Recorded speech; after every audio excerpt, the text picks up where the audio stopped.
బంధాలు అనుబంధాలకు విలువ లేకుండా పోతుంది. ముఖ్యంగా వివాహ బంధానికి బీటలు వారుతుంది. నమ్మకం వెక్కిరిస్తుంది. ప్రేమానురాగాలు కనుమరుగవుతున్నాయి. కాసుల వేటలో కొందరు, అనైతిక బంధాల బాటపట్టి ఇంకొందరు. ఏదైతేనేం సొంత వారిని సైతం హతమార్చే స్థాయికి బంధాలు దిగజారిపోతున్నాయి. తాజాగా హైదరాబాద్లో ప్రేమించి పెళ్లి చేసుకున్న భార్యను ముక్కలు నరికేశాడు దుర్మార్గుడు. తెలుగు రాష్ట్రాల్లోనే సంచలనంగా మారింది బోడుప్పల్లో జరిగిన స్వాతి దారుణ హత్య. ప్రేమించాడు, కడదాకా తోడుంటానని నమ్మించాడు. అతని తీయని మాటలను ఆమె నమ్మింది. కన్నవారు వద్దన్నా అమ్మాయి వినలేదు.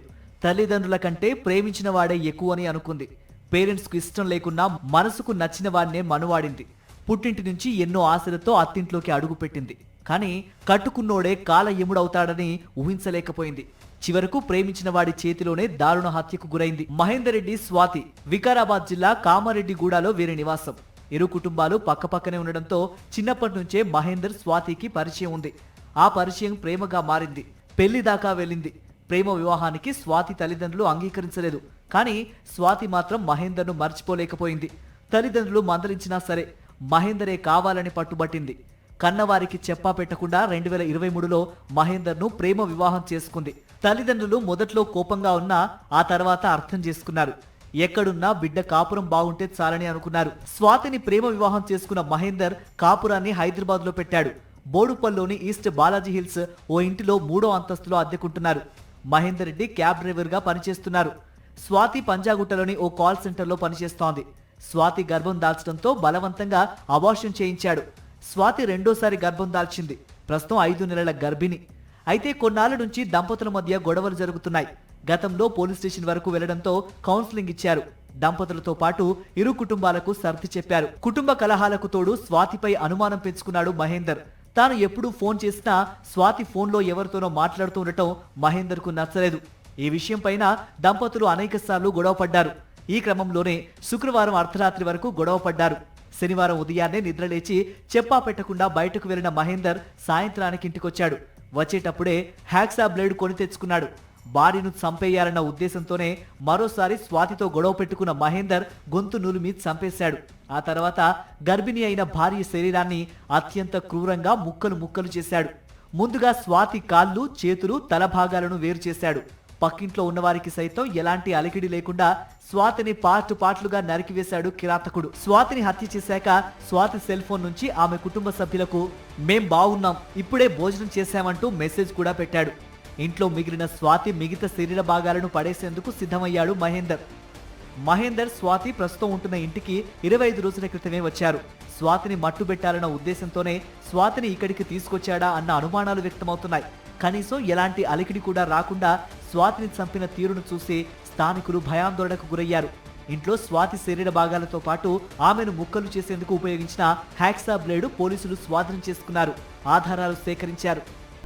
And this case will be viewed as a very serious case, and this investigation will also be done in a fast-tracked manner.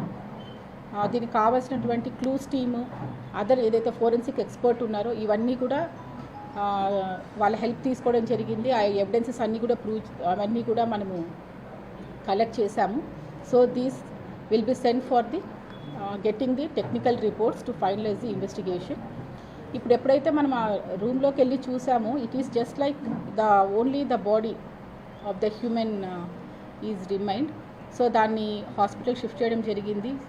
And PME and we have to ascertain the lady ఎవరైతే చనిపోయారో ఆ అమ్మాయి ఫలానా స్వాతి అని చెప్పి చేయడానికి we have to conduct the DNA testing. తాము ఒప్పుకోకపోయినా ప్రేమించిన వాడిని పెళ్లి చేసుకుని ఆనందంగా ఉంటుందిలే అని భావించిన తల్లిదండ్రులు బిడ్డ మరణాన్ని జీర్ణించుకోలేకపోయారు. కన్న బిడ్డను ముక్కలు చేసి చంపారన్న విషయం తెలిసి కన్న తల్లి తల్లడిల్లిపోయింది.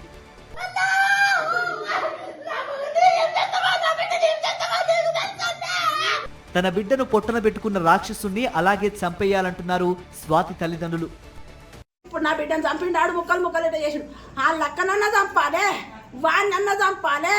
వాడిని చంపిందాక నా బిడ్డ నూటకు తెలియదు సార్. నేను చెప్తున్నా, వాడు కావాలి, ఈ శిక్ష కావాలి. మీరు ఏమి చెయ్యమంటే నీ ముందరనే వచ్చి నేను ఏమి రాయిస్తా సారు. వాడు కావాలి, మీకు చంపేసి కెపాసిటీ లేకపోతే నేను చంపుతా సార్. వాడిని నేను చంపుతా, షాకు తెచ్చిస్తా, చంపుతా వాడిని. వాడు నాకు కావాలి. 9 నెలలు మోసిన నేను కన్నా నా బిడ్డను నేను పిచ్చిదాన్ని అయింది సరే సార్. మీరు గవర్నమెంట్ మీకు చేశాడు, మేము చేస్తామంటేనే చేయండి, లేకపోతే నేను చేస్తాను. పెళ్ళైనప్పటి నుంచి కలిసినాము మీ కూతురు పెళ్ళైన నుంచి ఇదే బాధ పెడుతున్నాడు సారు. వీడికెళ్ళి పంచాయతీ పెట్టినాక దొరకపోయి 3 షాకులు తెచ్చిండంట. షాకులు తెస్తే గవర్నమెంట్కి వచ్చింది, పిఎస్లో చెప్పిందంట. మేడం మమ్మల్ని నిల్వనియకుండానే పిల్లని తోలింది సారు. పిఎస్ నుంచి కూడా మేడానికి చెప్తే పోమ్మా చేసుకోండి మంచిగా బతుకుండి అన్నదంట. మంచిగా చూసుకుంటా మేడం అంటారు. మాకు తెలియకుండా తల్లిదండ్రులు పోయి కేసు కొట్టేపించారు సారు. అట్లా కొట్టేపించిండ్రు. వాళ్ళందరినీ జైలు చేసి చేస్తావా, మమ్మల్ని చంపుతారా? ఇది ఒకటి కావాలి. వాడికి మాత్రము శిక్ష పడాలి. వాడు చేస్తేనే నాకు అంత సల్వ పడాలి. నేను ఇట్లా చెప్తున్నా సార్, నేను పిచ్చిదాన్ని అయిపోయినా. ఇద్దరిని ఒకటే బొందలు పెడతారా? వాడు మాత్రం నాకు కావాలి. మీరు ఎవరు చంపుతుంది? నేను చంపుతామని నేనే పోసిన పెట్రోల్ ఆయిల్ నా మొగడు పోయలేడు. నా బిడ్డను ఎత్తుకపోతే కూడా పెట్రోల్ పోసిన ఊకోలేను. పెట్రోల్ పోసిన నా బిడ్డ నాకు ఒప్ప చెప్పడా సారు. పెట్రోల్ పోసిన మంచోళ్ళు గారని సంవత్సరం చదువుకొని ఓసారి కడుపు తెప్పించాడు. ఇప్పుడు కడుపు అయినాక పిల్లని ఇంటికి కారసుడు పుడతాడంట అని పిల్లని చంపిండు సార్. నాకు కావాలి వాడు. నేను పిల్ల తల్లిని, లేకపోతే నేను చచ్చిపోతా సార్. నా బిడ్డను తన కుమార్తెను భర్త అత్తమామలు టార్చర్ పెట్టేవారని స్వాతి తండ్రి మేడిపల్లి పోలీసులకు ఫిర్యాదు చేశాడు.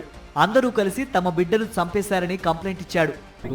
నిన్న నైట్ మెసేజ్ పెట్టింది, తిన్నరా అని చెప్పి మంచి కూర అని చెప్పేసి ఫోన్కి మెసేజ్ పంపించింది, అంతే. ఏం చెప్పలేదు మాకు. వేరే వాళ్ళతోటి ఇబ్బందులు ఏం లేవు.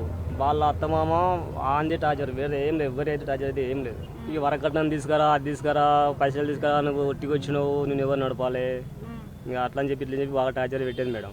మస్తు టార్చర్ పెట్టేది. ఇంకట ఏమనలేకపోయినా నేను ఏం చేసినా మళ్ళీ నన్ను అంటారు కదా, మా మీద కేసు అవుతుంది. కాబట్టి నేను ఆడు కాంగ్రెస్ కూడా ఏమనలేను. తమ కళ్ళ ముందే నవ్వుతూ ఎంతో కలుపుగోలుగా మాట్లాడిన స్వాతి దారుణ హత్యకు గురైందన్న విషయం తెలిసి స్థానికులు ఒక్కసారిగా షాక్ కి గురయ్యారు. భర్తే ముక్కలు ముక్కలుగా నరికేశాడని తెలిసి భయాందోళనకు గురయ్యారు. అసలు అతను ఇక్కడ ఎవరితో మాట్లాడేవాడు కాదు. ఆ అమ్మాయి మాత్రం అందరితోని కలిసిమెలిసిగా ఉండేది. కిందికి వచ్చి అందరితో అక్క ఎలా ఉన్నా, అక్క బాగున్నా అని మాట్లాడేది. మొన్న కూడా హాస్పిటల్కి వెళ్ళేసి వచ్చాను, ఇట్లా కాల్షియం తక్కువ ఉందక్క, హాస్పిటల్ ఇంకా మళ్ళీ రిపోర్ట్స్ రావాలి, చూపించుకోవాలక్క అనేసి చెప్పింది. ఇక అంతే. నిన్నైతే కనిపించనే లేదండి మాకు. నిన్న పోలీసులు వచ్చి ఇక్కడ ఇదంతా జరుగుతూనే ఉందంట. మాకు అసలు ఏమి ఇన్ఫర్మేషన్ తెలియదు.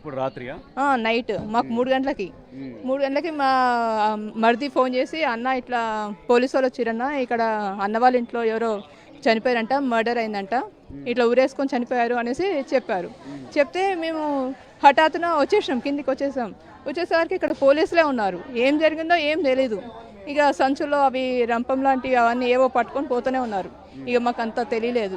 ఆయన సైలెంట్గా ఉండేవాడు కానీ ఇక ఎవరితో కలిసిమెలిసి అంటే ఎవరితో మాట్లాడేవాడు కాదు. సైలెంట్గా తలదించుకొని వెళ్ళిపోయేవాడు. అంతే. ఏం చెప్పేది, కట్నం గొడవలా లేదంటే ఏం గొడవలని చెప్పేది? వాళ్ళ లవ్ మ్యారేజ్ అని తెలుసు కానీ జ్యోతి ఏం అనేది కాదు, బాగానే ఉన్నాం అక్క అనేసి అనింది, అంతే. ఇప్పుడు 5 months ప్రెగ్నెంట్ అక్క, హాస్పిటల్కి వెళ్ళినా అవి రిపోర్ట్స్ రావాలి, ఇంకా వచ్చేది ఉందక్క, మొన్ననే వెళ్ళినా అనేసి చెప్పింది. అంతవరకే తెలుసు అండి మాకు. ఇక నిందితుడు మహేందర్ బైక్ పై పెద్ద కవర్ తీసుకెళ్తూ ఉండగా తాము చూశామంటున్న కొందరు స్థానికులు ఇంతటి దారుణానికి తెగబడతాడని తమకు ఏ మాత్రమో అనుమానం రాలేదని చెబుతున్నారు. మనకి ఎక్కువ బయట వచ్చి కూర్చునేది కానీ అంటే అనేది మాట్లాడేది కానీ ఎక్కువ మేము మాట్లాడపోయేది చేయపోయేది. ప్రెగ్నెంట్ అని చెప్పింది ఆమె. వాళ్ళ మధ్య ఆర్థిక సంబంధాలు ఇబ్బంది ఉందా లేకపోతే ఇంకా మాకు తెలియదు. మేము పైకి వెళ్ళిపోయేది, ఎప్పుడైనా వచ్చినా కానీ బయట కూర్చునేది. మొన్న నెల కిందనే వచ్చినారు, మళ్ళీ ఇక్కడికి వచ్చి మళ్ళీ ఉంటున్నారు. ప్రెగ్నెంట్ అని తెలిసింది. అంటే అతను క్యాబ్ పెట్టుకొని ఒక్కొక్క పార్ట్ బయట తీసుకుపోయి మూసిలేసారని అంటున్నారు. అది నిన్న 7 గంటలకు నేను చూసినా కానీ మనకు అదని తెలియదు కదన్న, మాకు అదని తెలియదు. నిన్న 7 గంటలకు బ్యాగ్ వేసుకుంటూ, కాలేజ్ బ్యాగు, ఒక సంచి లాంటిది తీసుకొని క్యాప్ పెట్టుకొని చేతిలో మలుచుకొని తీసుకెళ్ళి కాలేజీ బ్యాగులో పార్ట్స్ తీసుకెళ్ళారు. కాలేజ్ బ్యాగు ఇది సంకకి వేసుకున్నాడు. ఒకటి నవరం మంచం లాంటి సంచిలా తీసుకెళ్ళిండు. ఎంత సంచి బ్యాగ్ అంటే మామూలుగానే ఉంది, చిన్నగా ఉంది, అలా మలుచుకొని తీసుకెళ్ళిండు. క్యాప్ పెట్టుకున్నాడు. రోజు పెట్టుకుంటాడా క్యాప్? నిన్న చూసిన, నేను ఎప్పుడు చూడలే. ఆయన పేరు కూడా నాకు తెలియదు, నిన్ననే మహేందర్ అని తెలిసింది. బోడుప్పల్లో జరిగిన ఘటన తరహాలోనే కొన్నాళ్ల కింద మీర్పేట్లోనూ జరిగింది. కట్టుకున్న భార్యను ముక్కలు చేసి ఆ తర్వాత కుక్కర్లో ఉడికించిన ఘటన తెలుగు రాష్ట్రాలలో సంచలనం సృష్టించింది. వెంటనే మాధవిని దారుణంగా హత్య చేసిన భర్త గురుమూర్తి ఆమె మృతదేహాన్ని కెమికల్స్లో నానబెట్టి ఆపై కాల్చి బూడిద చేశాడు. పొరుగింట్లోకి దుర్వాసన వెళ్లకుండా కొన్ని ద్రావణాలు వాడాడు. ఆ తర్వాత బూడిదను మీర్పేట్లోని పెద్ద చెరువులో వేశాడు. కన్నవాళ్లను, కట్టుకున్నోళ్లను కడతీర్చడం వంటివి మామూలు హత్య కేసులు కావు. సమాజంలో కనుమరుగవుతున్న బంధాలు, అనుబంధాలకు నిదర్శనంగా వీటిని అర్థం చేసుకోవాలి. నిందితులకు కఠిన శిక్షలు పడినప్పుడే ఇలాంటి నేరాలు పునరావృతం కాకుండా అడ్డుకోగలం.